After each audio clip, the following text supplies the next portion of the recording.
والصلاة والسلام على سید المرسلین وعلى آلہ وصحبہ اجمعین۔ کتاب الجمعہ میں احادیث پڑھ رہے ہیں جس میں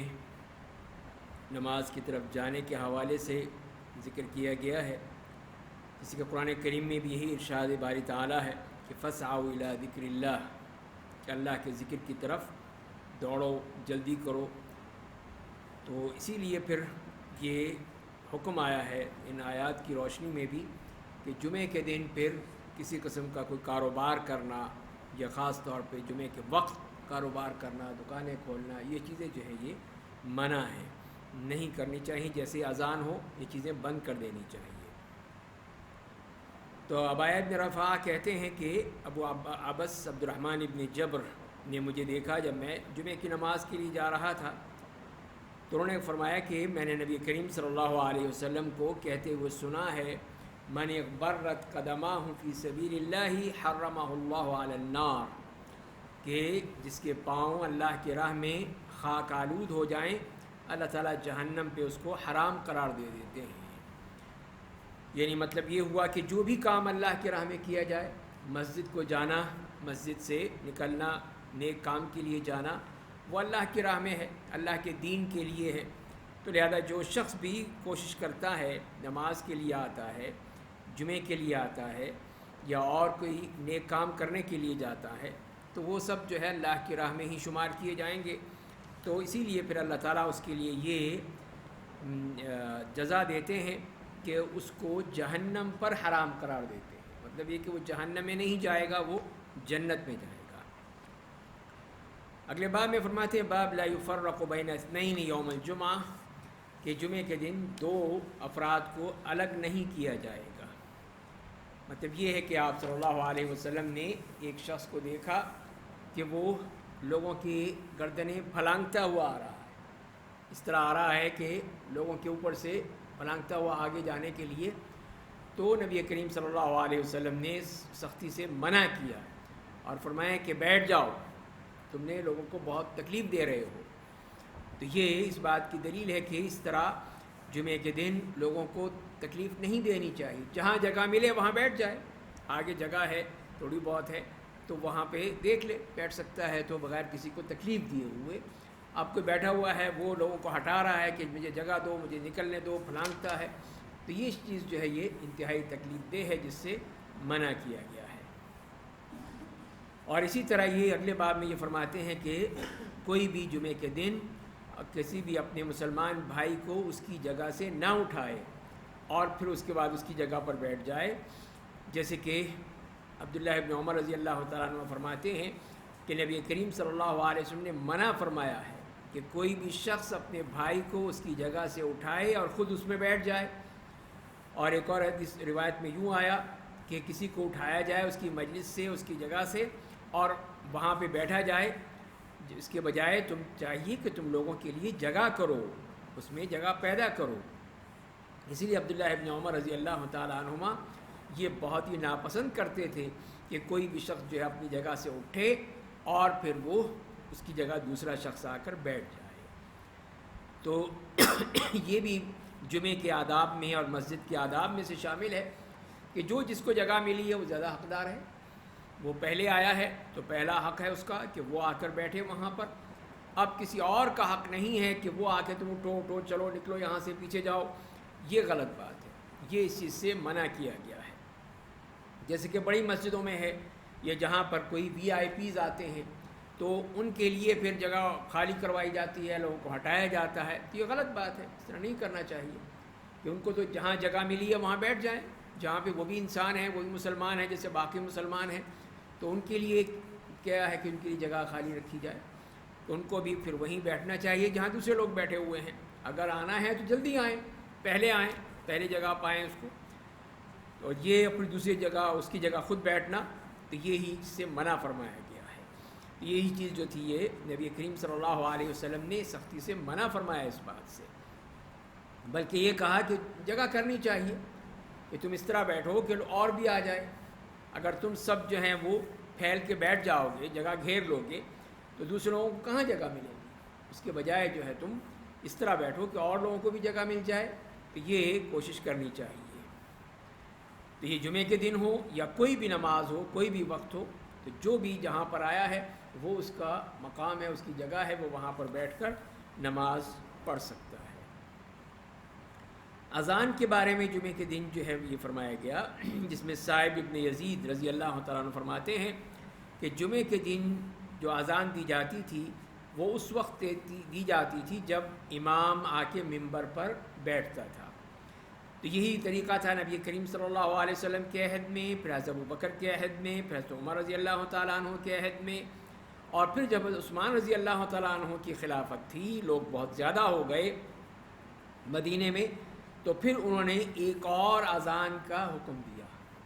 اور انہوں نے کہا کہ جو الزورا کا مقام ہے، جو کہ بازار میں تھا، بازار میں جہاں پہ لوگوں کی منڈی تھی، بازار تھا، کہ وہاں پر اذان دی جائے، اور وہاں پہ اذان وہ دی جائے جیسے ہی زوال کا وقت ہوتا ہے یا اس کے پہلے، جیسے اذان نماز پڑھانی ہے اس کے لحاظ سے، اور اس کے بعد دوسری اذان جو ہوگی پھر وہ ہوگی جب کہ امام صاحب آئیں گے اور ممبر پر کھڑے ہوں گے. تو اسی پر ہی پھر یہ سنت جاری رہی اور آج بھی جاری ہے کہ اس طرح کی 2 اذانیں دی جاتی ہیں، اور تیسری اذان سے مراد وہ اقامت ہوتی ہے، جبکہ مسجد جماعت کے لیے اقامت کہی جاتی ہے. اور یہ بھی فرماتے ہیں کہ نبی صلی اللہ علیہ وسلم کے لیے کئی مؤذن تھے جو باری باری اذان دیتے تھے، اور اسی طرح کہ جمعے کے دن جو اذان تھی وہ وہی تھی جو کہ ممبر پر جب امام بیٹھتا ہے اس وقت دی جاتی تھی. اس کے بعد فرماتے ہیں کہ امام اگر ممبر پر ہے تو اذان سنتے ہوئے کیا کہنا چاہیے. اس میں جو حدیث آتی ہے، حضرت ابو امامہ ہے ابن سہل ابن حنیف رضی اللہ عنہ کہتے ہیں کہ میں نے معاویہ ابن ابی سفیان رضی اللہ تعالیٰ عنہ سے یہ سنا ہے کہ وہ ممبر پر بیٹھے تھے کہ مؤذن نے اذان دی تو انہوں نے کہا کہ اللہ اکبر اللہ اکبر، تو حضرت معاویہ نے بھی کہا کہ اللہ اکبر اللہ اکبر. مؤذن نے کہا اشہد ان لا الہ الا اللہ، تو انہوں نے کہا کہ وانا، یعنی کہ میں بھی یہ گواہی دیتا ہوں. اور جب مؤذن نے کہا کہ اشہد ان محمد رسول اللہ، تو بھی حضرت معاویہ نے کہا کہ انا، میں بھی یہ گواہی دیتا ہوں. جب کہا حی علی الصلاۃ، تو انہوں نے کہا کہ لا حول ولا قوۃ الا باللہ. اسی طرح پوری اذان کے ساتھ ساتھ وہ جواب دیتے رہے. اور پھر جب وہ اذان ختم ہوئی تو انہوں نے کہا کہ اے لوگو، میں نے رسول اللہ صلی اللہ علیہ وسلم سے سنا ہے اسی مجلس میں کہ جب مؤذن اذان دے تو تم بھی جو کچھ بھی تم نے جیسے مجھ سے سنا ہے اس طرح تم بھی کہا کرو. اس طرح انہوں نے عملاً بھی کر کے دکھایا اور اس کی تعلیم بھی دی کہ جو بھی مؤذن کہتا ہے تمہیں کہنا چاہیے،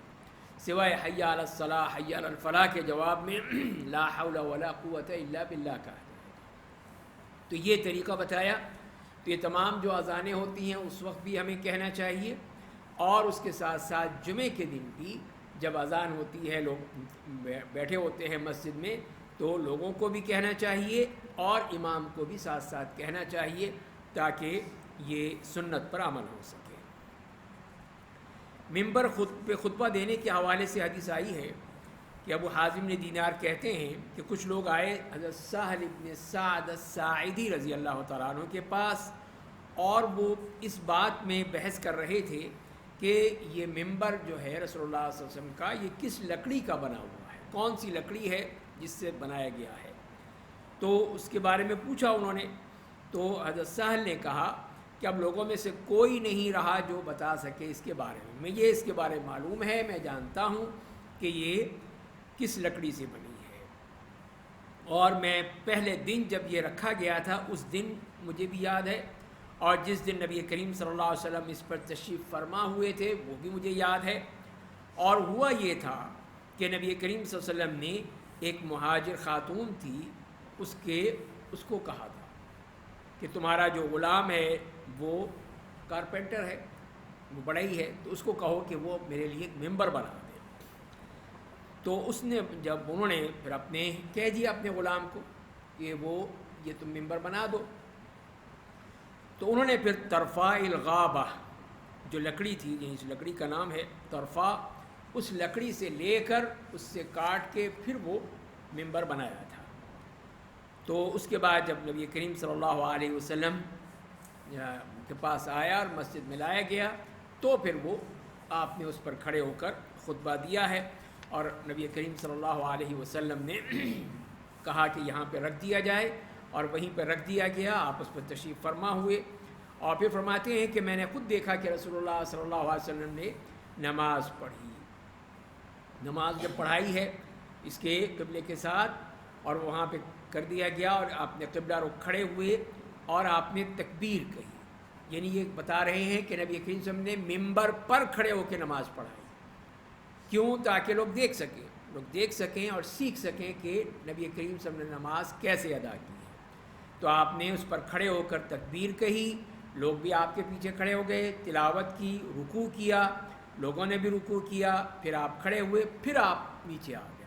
ظاہر سجدہ نہیں کر سکتے، اس کے اوپر ممبر پر سجدہ تو نہیں کیا جا سکتا، تو وہ آپ نے نیچے زمین پر ممبر کے بالکل ساتھ وہاں پہ سجدہ کیا، اور اس کے بعد پھر آپ جو اگلی رکعت کے لیے پھر ممبر پر کھڑے ہو گئے، تلاوت کی، رکوع کیا، اور اس کے بعد سجدہ آپ نے نیچے کیا۔ اور جب نماز سے فارغ ہوئے تو آپ نے فرمایا کہ ایھا الناس انما صنعت هذا لتأتموا بی ولتعلموا صلاتي، کیا لوگو میں نے یہ اس لیے کیا ہے کہ تاکہ تم میری اقتداء کرو اور میری نماز سیکھ لو۔ تو یہ دیکھیے کہ نبی کریم صلی اللہ علیہ وسلم نے کتنا اس کے لیے اہتمام فرمایا، اور اسی لیے ہو سکتا ہے کہ آپ نے ممبر کے لیے کہا ہو، اس لیے کہ پہلے ممبر سے پہلے آپ ایک ستون کھجور کا جو تنا ہوتا ہے وہ لگایا گیا تھا، تو آپ اس سے سہارا لے کے کھڑے ہوتے اور پھر وہ خطبہ کہتے تھے زمین پہ ہی کھڑے ہو کر، کوئی ممبر نہیں تھا، کوئی اونچی جگہ نہیں تھی۔ اور بعد میں جب یہ ممبر بنا تو وہ بھی واقعہ آتا ہے حدیث کی کتابوں میں کہ اسی تنے سے، کھجور کے تنے سے اس طرح کی آواز آئی جیسے کوئی بچہ رو رہا ہو، یعنی تصور کیجئے کہ وہ کھجور کا تنا بھی نبی کریم صلی اللہ علیہ وسلم کی فراق کو برداشت نہیں کر سکا، اس کو بھی کتنی آپ سے محبت تھی، اور وہ بھی اس لیے کہ ہر چیز کو محبت ہے رسول اللہ صلی اللہ علیہ وسلم سے،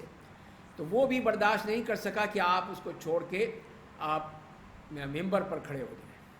تو آپ اترے، جب آپ نے آواز سنی، تمام جو نمازی تھے سب نے وہ آواز سنی کہ وہ جس سے کوئی رو رہا ہے،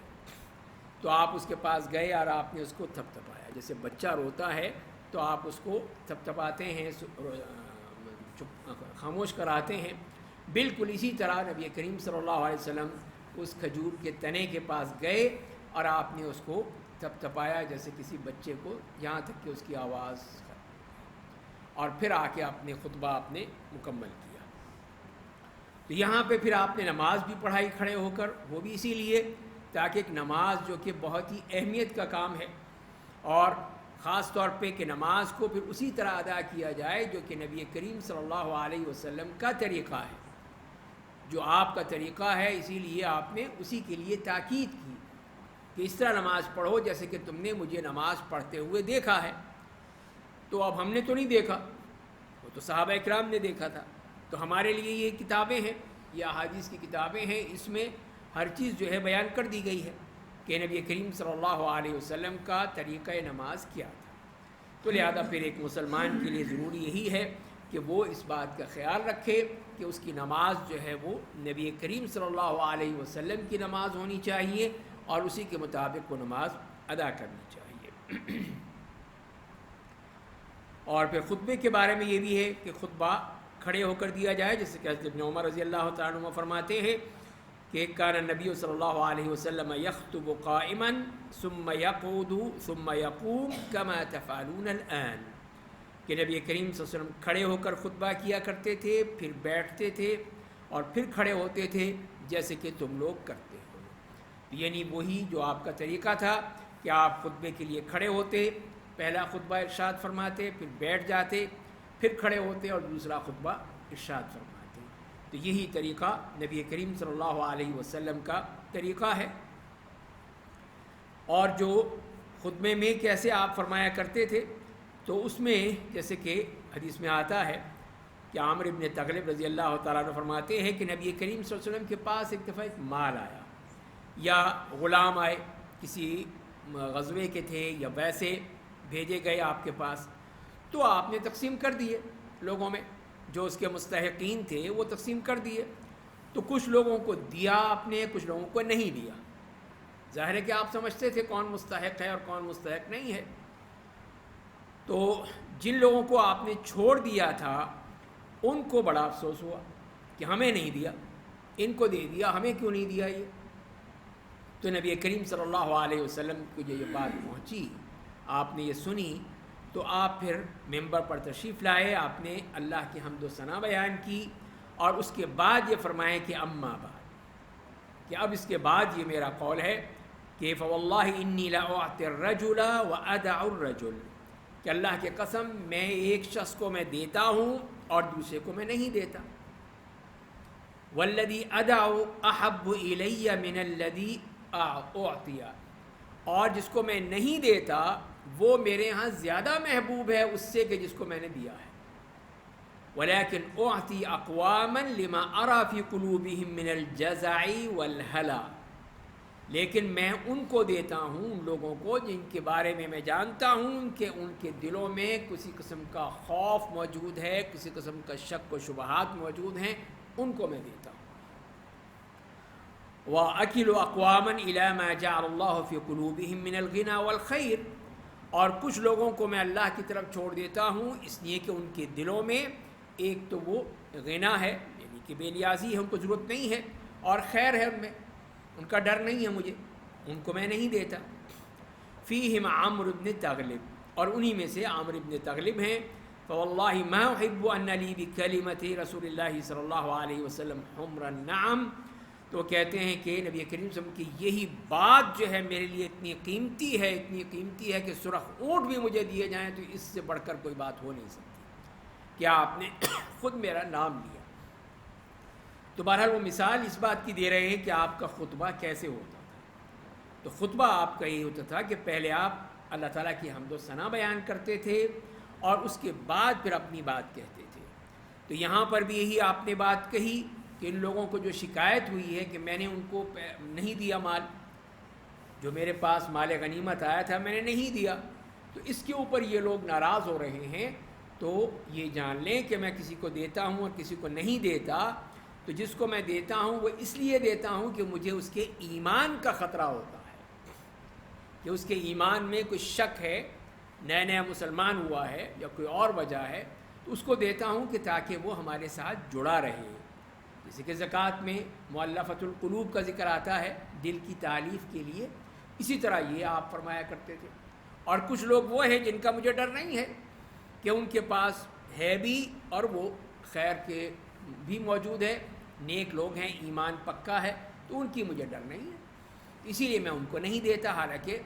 جو جس کو میں نہیں دیتا وہ میرے نزدیک زیادہ میرا محبوب ہوتا ہے، میرے قریب ہوتا ہے، میں اس کو اچھا سمجھتا ہوں، لیکن صرف اسی لیے کہ دوسرے وہ لوگ جن کے ایمان کا خطرہ ہے میں ان کو دیتا ہوں۔ تو یہ تھا نبی کریم صلی اللہ علیہ وسلم نے اپنا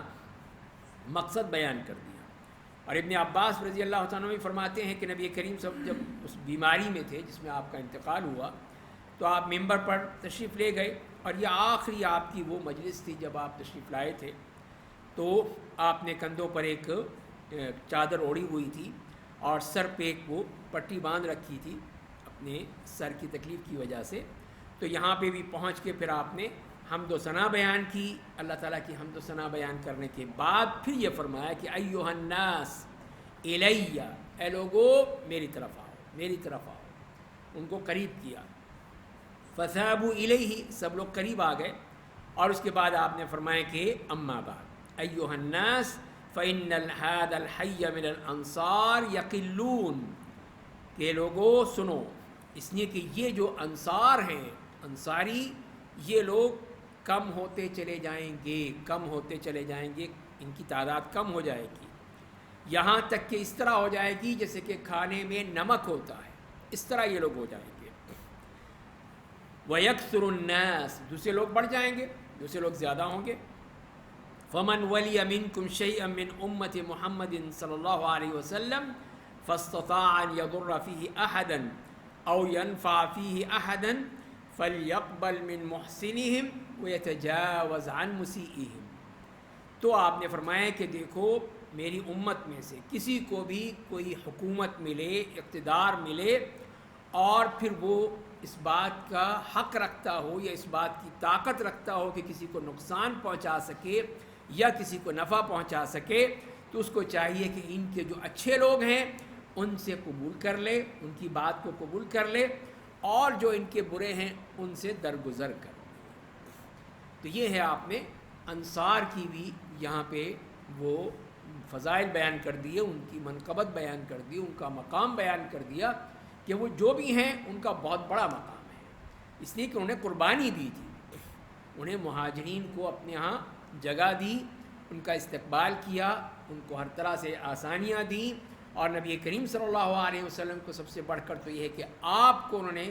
مرحبا کہا، خوش آمدید کہا، آپ کو لے کر آئے، آپ کے ہاتھ پر بیعت کی، آپ کے لیے ہر چیز انہوں نے قربان کرنے کو تیار تھے، جان ہے، مال ہے، سب کچھ وہ قربان کیا انہوں نے جنگوں میں، جیسے غزوات میں ہم دیکھتے ہیں۔ تو اسی لیے آپ ان کے بارے میں یہ بار بار تاکید کیا کرتے تھے، دیکھو ان کو کوئی تکلیف مت دے، یہ میرے بہت ہی محسن لوگ ہیں، بہت ہی انہوں نے احسانات کیے ہیں مجھ پر بھی اور دوسرے مسلمانوں پر بھی۔ تو اس طرح یہ خطبے کی شکل ہے کہ کس طرح نبی کریم صلی اللہ علیہ وسلم کا خطبہ جو ہم دیکھتے ہیں، ایک تو یہ ہے کہ حمد و ثنا سے شروع ہو رہا ہے، دوسری بات یہ ہے کہ مختصر ہے، کوئی لمبی چوڑی اس میں تقریریں نہیں ہیں، لمبے چوڑے خطبے نہیں ہیں، بہت ہی مختصر خطبہ آپ دیا کرتے تھے کہ جو کام کی بات ہے وہ صرف کہی جائے۔ اور پھر یہ بتاتے ہیں حضرت عبداللہ ابن عمر کہ نبی کریم صلی اللہ علیہ وسلم دونوں خطبوں کے درمیان بیٹھا کرتے تھے، دونوں کے درمیان آپ بیٹھ کے دو خطبے ادا کیا کرتے تھے۔ تو یہی طریقہ ہے جو کہ کرنا چاہیے کہ اس میں آدمی جلدی آئے، جلدی آ کر سننے کی نیت سے آئے کہ کچھ سنے تو اس سے جو ثواب ہوگا، جو فائدہ ہوگا، وہ کہیں سے بڑھ کر ہے، صرف اس لیے نہ آئے کہ دوگانہ پڑھے اور بس جلدی سے بھاگنے کی کوشش کرے، نہیں، یہ طریقہ نہیں ہے۔ جمعے کے پورے آداب کا خیال رکھنا چاہیے۔ اللہ تعالی ہم سب کو توفیق عطا فرمائے کہ ہم صحیح معنی میں اس عبادت کو کر سکیں۔ وآخر دعوانا الحمدللہ۔